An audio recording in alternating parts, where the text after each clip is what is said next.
My wife's cousin got evicted and moved into our basement. At first, she was quiet. Then I started finding my socks in her laundry. When I confronted my wife, she looked away. We reconnected. You were too busy working. I set up a camera. She didn't even try to hide it. I copied the footage to USBs and handed them out at our family reunion labeled Vacation Memories. Her uncle nearly threw a chair. She screamed, "You ruined my life." I said, "No. You did that all on your own." This all happened just outside Dayton, Ohio. I work long hours at a repair shop, mostly auto, some small engine work. I come home greasy, tired, usually around 7 or 8 at night. I'm not fancy. I eat leftovers, drink a cold beer, fall asleep watching old movies. I don't ask for much. My wife Denise worked part-time at a local medical clinic. She did some billing, answered phones. Nothing stressful. We'd been married 6 years.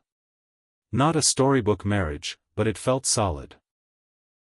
I paid the mortgage, kept the lights on, didn't cheat, didn't lie.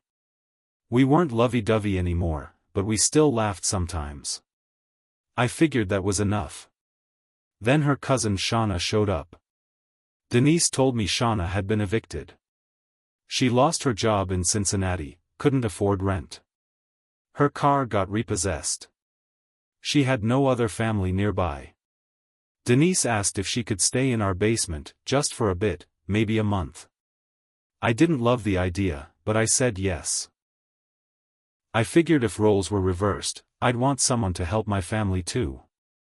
Shauna moved in with one suitcase, a box of makeup, and a laptop. She was in her late 20s, had dyed blonde hair and wore a ton of eyeliner, even just around the house. First couple weeks, she stayed quiet. Barely came upstairs. Ate what we cooked, stayed out of the way. I thought maybe she was just embarrassed about losing everything. I was wrong. I started noticing little things first. Like one of my socks in her basket when she was doing laundry. At first, I brushed it off. Our washer and dryer are in the basement. Maybe things got mixed up. But then it happened again. Not just socks. My old Ohio State shirt ended up in her pile, folded neatly. I hadn't worn it in months. I brought it up to Denise that night. "Hey," I said, holding the shirt. "Why is this in Shauna's laundry?" Denise looked at me for a second too long. Maybe it was in the dryer and she thought it was hers. "She's never worn this. I haven't worn it since winter." She didn't say anything. Then, quiet as hell, she said, "We reconnected. You were too busy working." I stood there like an idiot, holding my own shirt like it was evidence. I wanted to yell, but nothing came out. She didn't look sorry. She looked cornered. Like I wasn't supposed to figure it out yet. I left. Got in my truck and drove around for hours. I ended up at a gas station in Eden, just sitting there eating peanuts and staring at my steering wheel. When I got back, I didn't say a word. But I got to work. I bought a small camera off Amazon. It looked like a smoke detector. I installed it in the basement above the stairwell, pointing right toward the futon and the laundry area. It had night vision and recorded sound. It fed straight to my laptop upstairs. For 2 weeks, I watched. They didn't hide it. They were all over each other. Laughing, touching, kissing, watching TV under blankets. I watched Shauna climb into my wife's lap like a damn teenager.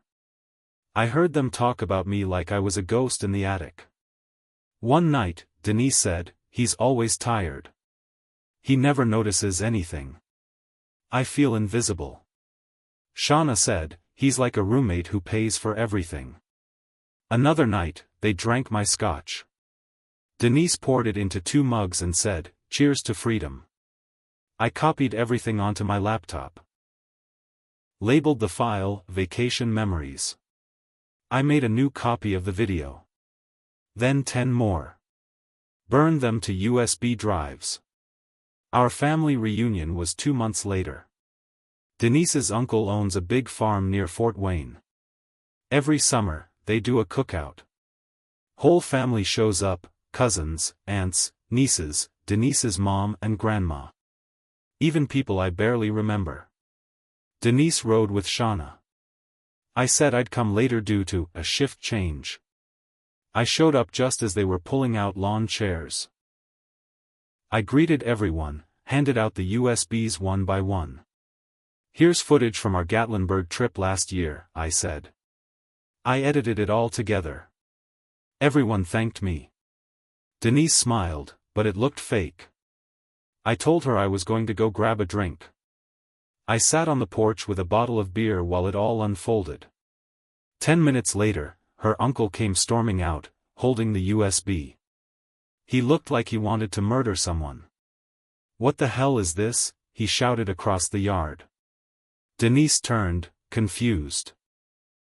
"What are you talking about?"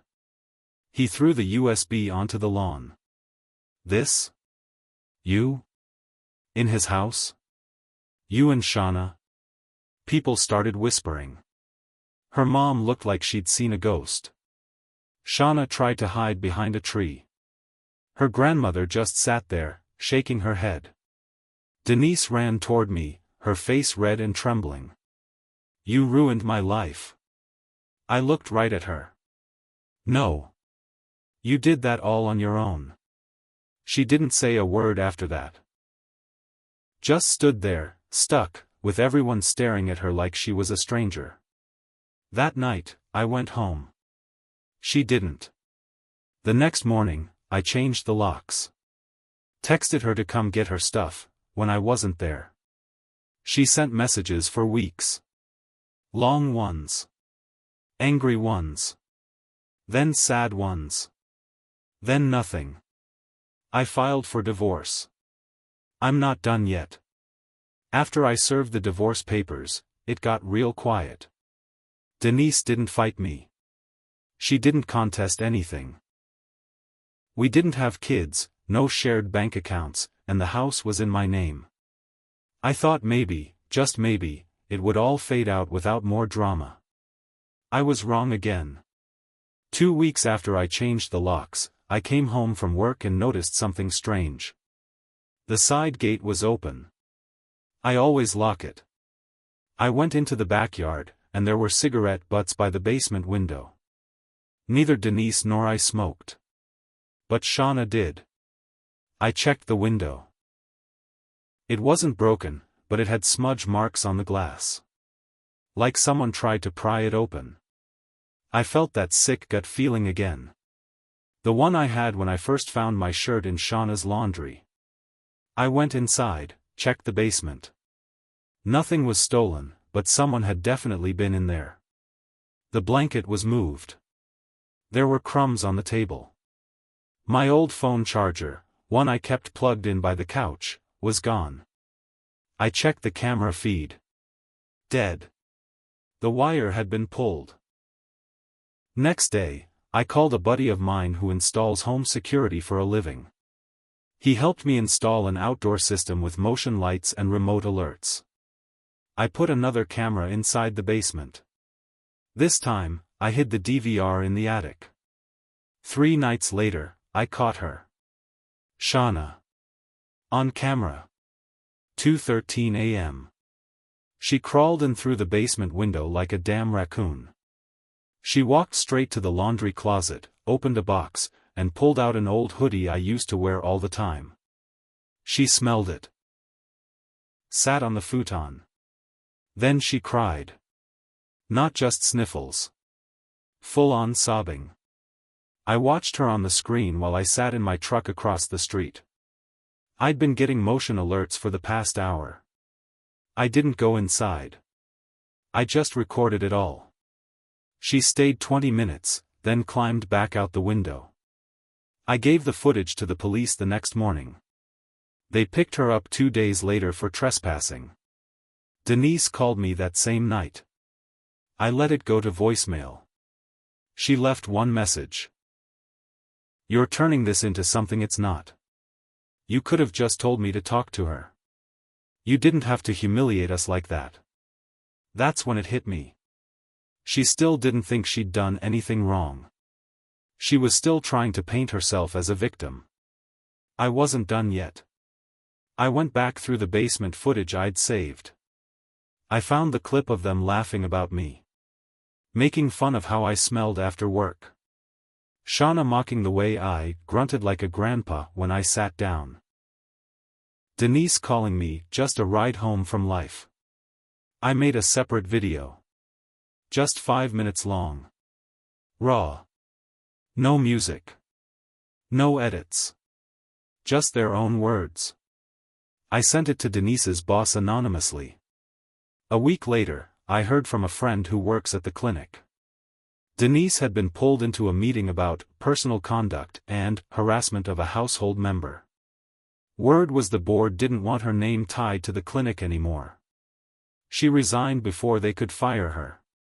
Then came the messages. "You've destroyed my reputation. I'm being harassed at work because of you. My mom won't talk to me." Shauna left town. She went back to Cincinnati, I think. Got into some kind of halfway program for young women trying to re-enter the workforce. I don't care. She can dig ditches with a spoon for all I care. Denise started going to church again. Not because she found God, but because she was trying to rebuild her image. I heard from a family friend she was telling people I'd emotionally abused her. That I isolated her and drove her into Shauna's arms. So I did one more thing. I printed transcripts of the conversations from the camera. Not the videos, just the words. I mailed them to 3 people, her mom, her grandmother, and her aunt. With a simple note, in her own words. Denise stopped talking after that. But the damage had been done. Not just to her, but to me too. Even though I wasn't the one cheating, lying, or breaking into homes, I started feeling poisoned. Like everything I touched had some of them on it. I ripped up the carpet in the basement. I threw out the futon, the couch, the pillows, everything. I even repainted the walls. I kept telling myself I was cleansing the space, but it felt like I was still haunted by what they did. Sometimes I'd wake up thinking I heard footsteps in the basement. Other times, I'd dream I came home and they were laughing in the kitchen again. People ask me if I'll ever get remarried. I don't think I will. Right now, I'm focused on making sure people know the truth. Not just what happened, but who they were when no one was watching. And I'm not done telling it. It had been a few months since the break-in and the fallout. Things were calmer, on the surface. I kept working. Spent more time alone. I took a few weekend trips out to Hocking Hills, just me and my dog, tried to reset my brain. But it never really left me. The weird thing about betrayal is that it doesn't just make you angry, it makes you question everything. Your own memory. Your own instincts. I started wondering if I missed more signs. Turns out I had. One night, I got a call from a blocked number. I never answer those, but this time, I did. It was Denise's grandmother. Her voice was quiet, but steady. "I need to tell you something. Not because I like you. But because I think you deserve to know." She said Denise and Shauna weren't new. That wasn't some affair that sparked in our basement. They'd been close since high school. Too close. Her mom had even tried to separate them once, sent Shauna to live with a distant aunt for a year. They never stopped, her grandmother said. They just got sneakier. She told me something else too, something I hadn't expected. They moved into your house with a plan. What plan? To eventually push you out. Quietly. Let you pay for everything while they found a way to sell the place behind your back. My heart dropped. They talked about it at Thanksgiving last year, she said. I heard them on the porch. Denise said, let's just wait a little longer. He's almost out of the way. I didn't know what to say. I thanked her and hung up. Then I tore through my paperwork. I found it. An old envelope tucked in my filing cabinet. A forged document with my name almost correct. A power of attorney form. Fake. They'd been planning it. For real. Shauna must have had some help, maybe someone she knew in Cincinnati. The signatures didn't match anything I'd signed. The notary stamp was smudged and wrong. I took it straight to a lawyer. He said if I hadn't kicked them out when I did, they could have started draining accounts or even filed for a line of credit using my house. That lit something in me. This wasn't just betrayal anymore. This was fraud. I went to the police with everything, the fake form, the footage, even her grandmother's statement. She agreed to speak to them directly. I didn't expect them to do much. But a few weeks later, a detective called me back. They were opening an investigation. Shauna's name was tied to another identity theft case back in Cincinnati. And now with this, it was enough to look deeper. Then, like clockwork, Denise showed up at my job. She was standing by the chain-link fence near the parking lot when I came out. Her eyes were puffy. Her hair was a mess. She looked like she hadn't slept in days. "Can we talk?" she said. I shook my head. "No. You need to leave." She stepped forward, voice shaking. "I didn't know about the form. I swear to God. That was all Shauna. You lived with her. You slept with her. You lied for her. Don't pretend you didn't know." I didn't think it would go that far.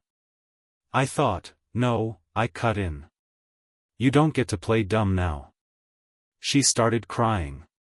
She told me we'd be happy. That we could just live. I looked her straight in the face. "You were willing to destroy me for your version of happy." She didn't say anything else. Just turned around and walked off. Haven't seen her since. The case is still open. Shauna's being investigated for identity fraud, computer crimes, and a bunch of other things. As for me, I finally sold the house. Couldn't stand the walls anymore. Moved into a smaller place closer to work. No basement. Still got the dog. Still got the footage. Still got the truth. And I'm not letting it go. After I sold the house, I thought I could finally move on. Start over. I found a little place on the other side of Dayton, small backyard, just 2 bedrooms. It was quiet. Clean. No ghosts. At least that's what I told myself. But something still sat in my chest, heavy. I didn't feel done. I wasn't angry all the time anymore, but I wasn't at peace either. Maybe it's because I never really said everything I wanted to say to them. Or maybe it's because I made a mistake too, one I hadn't admitted until the very end. I should have seen it. I did see it. I just ignored it. Denise always kept Shauna close. Even when we first got married, she'd bring her up in ways that didn't feel right. I thought it was just a deep bond. I didn't ask questions. I let my pride and work get in the way. I thought paying the bills and being stable was enough. I was wrong. And I didn't realize how wrong until the trial. Yeah, trial. Turns out Shauna's fake power of attorney wasn't her first rodeo. She'd used a similar trick on a former roommate in Cincinnati, tried to lease a car in her name. That case got reopened once my lawyer connected the dots. They pulled her in. Denise got a subpoena too. I showed up in court every day. Not because I had to. But because I wanted them to see me sitting there, calm, alive, stronger than I was when they left me behind. Shauna pled guilty. Fraud, forgery, identity theft. She got 18 months in county jail, 3 years probation after. But the real moment came when Denise took the stand. She looked like a shell. Pale. Nervous. She kept twitching her fingers like she didn't know what to do with her hands. They asked her if she knew about the fake form. She hesitated. Then said, no. They asked if she knew Shauna was using my information. Another pause. Not at the time. I saw the judge squint at her. No emotion. But then came the last question. Did you ever plan to share ownership of the home with Ms. Carter, knowing it was not hers? Denise didn't answer right away. Then she said, yes. One word. Just one. And it felt like a final nail being driven in. The courtroom stayed silent, but I felt something shift. They didn't charge her with anything. Not enough to prove criminal intent. But she walked out of that building with her name stained for good. I left before she did. Didn't want to look at her. A few weeks later, I got a letter in the mail. No return address. Inside was a photo. Me, Denise, and Shauna from 3 years ago. 4th of July. We were standing by the grill in my backyard. I was smiling like a fool, flipping burgers, arm around my wife. Shauna was next to her, holding a sparkler. On the back, written in red ink, it said, "You never saw us coming." I don't know who sent it. Could have been Denise. Could have been Shauna. Hell, maybe they sent it together. But I took that picture, lit it on fire, and watched it curl and blacken in my sink. They wanted a reaction. They wanted to keep living in my head. They failed. Now, it's been a year. I rebuilt. Not fast, not pretty. But steady. I started dating again, nothing serious.